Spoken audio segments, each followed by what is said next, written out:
چاندی کی مارکیٹ اس کی چمکتی ہوئی سطح کے نیچے ایک بحران پنپ رہا ہے۔ یہ مسئلہ صرف قیمتوں کے روزانہ اتار چڑھاؤ کا نہیں ہے، بلکہ کہیں زیادہ گہرا ہے۔ تو اصل خطرہ ہے کہاں؟ آئیے اس کی تہہ تک پہنچتے ہیں۔ چاندی کی مارکیٹ میں اصل مسئلہ قیمت نہیں، رسد اور نظام کا دباؤ ہے۔ دیکھیں، یہ ایک ایسی حقیقت ہے جسے اکثر نظر انداز کر دیا جاتا ہے۔ سب کی نظریں قیمتوں کے گراف پر ہوتی ہیں، لیکن اصل کہانی تو سپلائی چین کی ٹوٹی ہوئی کڑیوں میں ہے، اس نظام میں پڑی دراڑوں میں، اور اس کے اثرات بہت گہرے ہو سکتے ہیں۔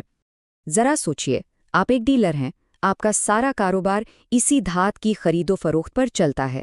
آپ ہول سیلر کو آرڈر دیتے ہیں اور جواب آتا ہے کہ ڈیلیوری میں 3 ہفتے لگیں گے۔ 3 ہفتے؟ مالیاتی مارکیٹس میں جہاں سودے سیکنڈوں میں ہوتے ہیں، وہاں 3 ہفتے ایک پوری زندگی کی طرح ہیں۔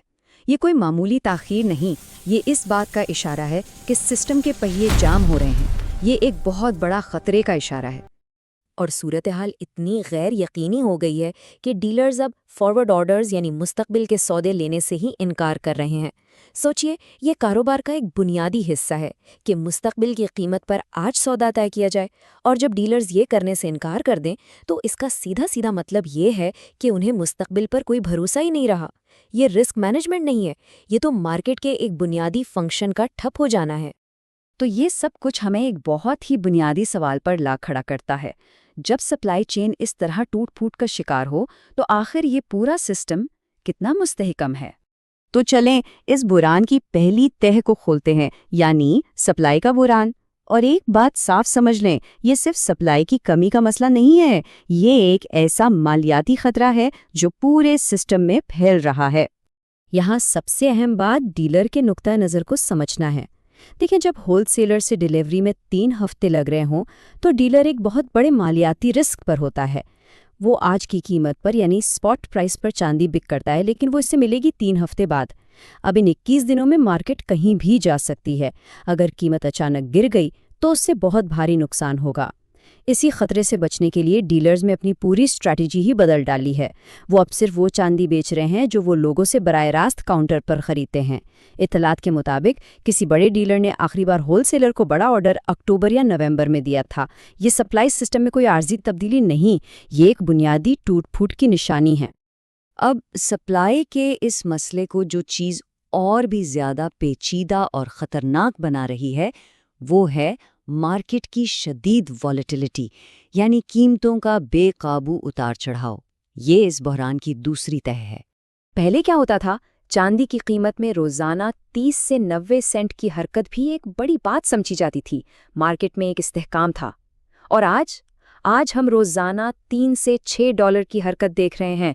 یہ معمول سے 10 گنا زیادہ ہے۔ اس قسم کی والیٹیلیٹی میں کوئی بھی پیشین گوئی کرنا تقریباً ناممکن ہے، اور ایسے ماحول میں کوئی بھی ڈیلر 3 ہفتے آگے کا سودا کرنے کا رسک کیسے لے سکتا ہے؟ یہ تو سیدھی مالی خودکشی ہے۔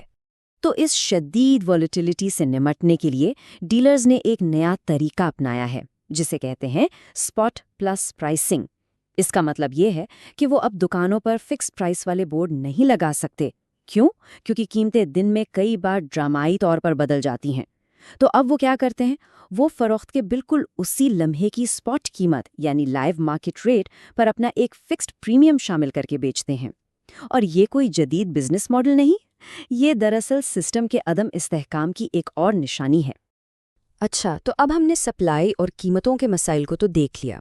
اب ذرا خود اس سرمایہ کاری کی ساخت کو سمجھتے ہیں، کیونکہ اس غیر یقینی مارکیٹ میں یہ بات بھی بہت اہمیت رکھتی ہے کہ کون سی چیز خریدی جا رہی ہے۔ فزیکل چاندی کی بنیادی طور پر 2 بڑی قسمیں ہیں۔ تو ان 2 قسموں کا موازنہ کرتے ہیں۔ ایک طرف ہے 90% کانسٹیٹیوشنل سلور، یہ 1964 سے پہلے کے پرانے امریکی سکے ہیں۔ ان کی خوبی یہ ہے کہ یہ اکثر اسپاٹ قیمت سے بھی کم پر مل جاتی ہے، اور انہیں چھوٹے حصوں میں تقسیم کرنا آسان ہے، جو شاید بارٹر یعنی براہ راست لین دین میں کام آئے۔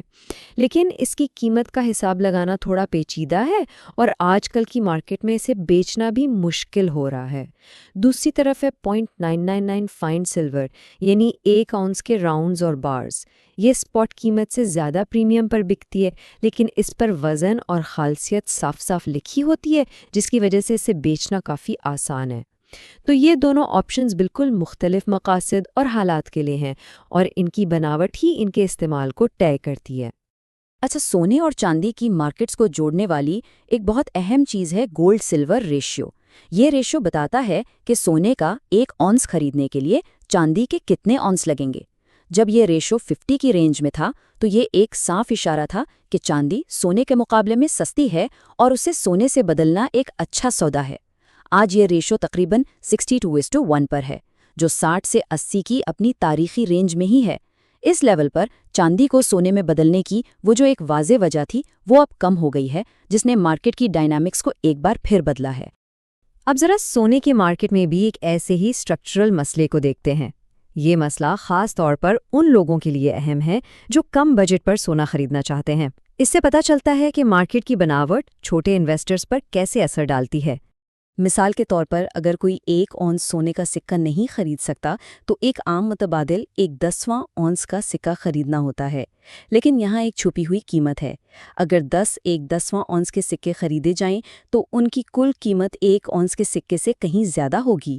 ایسا کیوں ہے؟ کیونکہ چھوٹے سکے بنانے کی لاگت فی اونس زیادہ آتی ہے، اس لیے ان پر پریمیم بھی زیادہ ہوتا ہے۔ اسی کو پریمیم کا فرق کہتے ہیں۔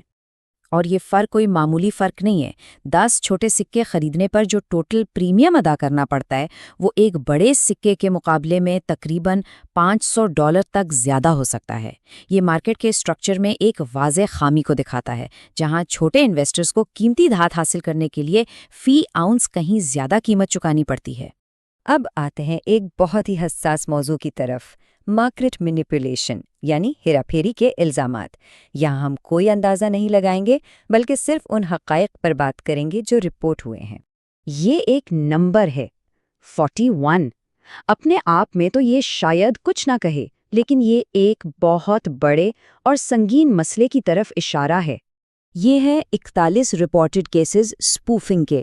اب یہ اسپوفنگ کیا ہے؟ یہ ایک غیر قانونی ٹریڈنگ کا طریقہ ہے۔ اس میں ٹریڈرز مارکیٹ کو دھوکہ دینے کے لیے بہت بڑے خرید و فروخت کے آرڈرز لگاتے ہیں جنہیں پورا کرنے کا ان کا کوئی ارادہ ہی نہیں ہوتا۔ جب دوسرے ٹریڈرز ان جعلی آرڈرز کو دیکھ کر اپنی پوزیشنز بدلتے ہیں تو قیمت مصنوعی طور پر اوپر یا نیچے چلی جاتی ہے۔ پھر یہ لوگ اپنے جعلی آرڈرز کینسل کر کے اصلی سودے کرتے ہیں اور منافع کما لیتے ہیں۔ یہ مارکیٹ میں سیدھی مینیپولیشن ہے۔ یہ سارے واقعات شنگھائی فیوچرز ایکسچینج پر ہوئے ہیں اور اس کے جواب میں حکام نے ایکشن لیتے ہوئے 7 اکاؤنٹس فریز کر دیے۔ یہ ایکشن اس بات کی تصدیق ہے کہ یہ الزامات بے بنیاد نہیں تھے اور ریگولیٹرز اس معاملے کو سنجیدگی سے لے رہے ہیں۔ اسی سلسلے میں ایک دلچسپ بات یہ بھی سامنے آئی ہے کہ جے پی مورگن نے حال ہی میں اپنا ٹریڈنگ ڈیسک چینن منتقل کیا ہے۔ آئیے جانتے ہیں کہ جے پی مورگن کون ہیں۔ جے پی مورگن مشہور امریکی بینکر اور سرمایہ کار تھے جنہوں نے 19ویں صدی میں بہت بڑا اثر ڈالا۔ جے پی مورگن دراصل دنیا کے سب سے بڑے اور طاقتور مالیاتی اداروں میں سے ایک کا نام ہے۔ یہ ایک امریکی بینک اور مالیاتی کمپنی ہے جو دنیا بھر میں سرمایہ کاری، بینکاری اور مالی خدمات فراہم کرتی ہے۔ اب ذریعہ اس پر کوئی الزام تو نہیں لگا رہا، صرف ایک سوال اٹھاتا ہے کہ اس سے انسان سوچنے پر مجبور ہو جاتا ہے نا؟ یہاں کوئی نتیجہ نہیں نکالا جا رہا، صرف ان نکات کو جوڑا جا رہا ہے جو پبلک ڈومین میں ہے۔ اور اس طرح ہم واپس وہیں آ جاتے ہیں جہاں سے بات شروع ہوئی تھی، لیکن اب ایک زیادہ گہری سمجھ کے ساتھ۔ مارکیٹ میں سب سے بڑا خطرہ قیمت کا اتار چڑھاؤ نہیں، بلکہ وہ سسٹم کی غیر یقینی ہے جو سپلائی چین کے ٹوٹنے، شدید والیٹیلیٹی اور مینیپولیشن کے ان مصدقہ الزامات سے پیدا ہو رہی ہے۔ یہ وہ خطرہ ہے جو قیمت کے چارٹ پر نظر نہیں آتا۔ تو آخر میں اس غیر یقینی ماحول میں سب سے اہم چیز معلومات کی بنیاد پر سوچنا ہے۔ فیصلہ جلدی میں نہیں بلکہ سمجھ کے ساتھ ہونا چاہیے۔